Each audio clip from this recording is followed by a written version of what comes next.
मैं गीता झा आप लोग के सामने मुंडन संस्कार का गीत गाने जा रही हूँ। पसंद आने पर चैनल को लाइक एवं सब्सक्राइब करने का कृपा करें। नमस्कार। मेरे लालन के होवे मुंडन माँ नजर लगे जई है नजरिया न। मेरे लालन के होवे मुंडन माँ नजर लग जई है नजरिया न। लालन के मुंडन में पंडित बुलाए वे, लालन के मुंडन में पंडित बुलाए वे, उनको से बेने पढ़ाए वे, नजरे लगी जई है नजरिया ने।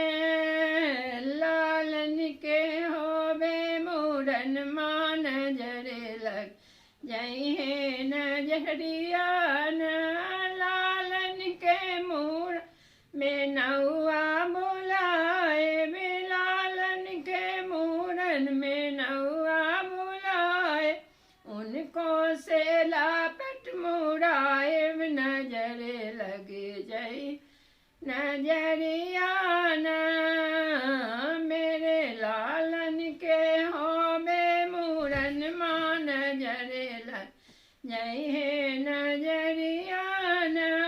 लालन के मुंडन में सासू बुलाए वे, लालन के मुंडन में सासू बुलाए वे, उनको से देवता पूजाए वे, नजरे लग जई है नजरिया न।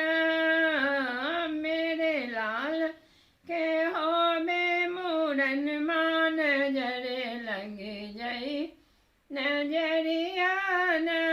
लालन के मुंडन में नंदी बुलाए वे, लाल के मुंडन में नंदी बुलाए, उनको से लापट ले आए वे, नजरे लगे जई नजरिया न।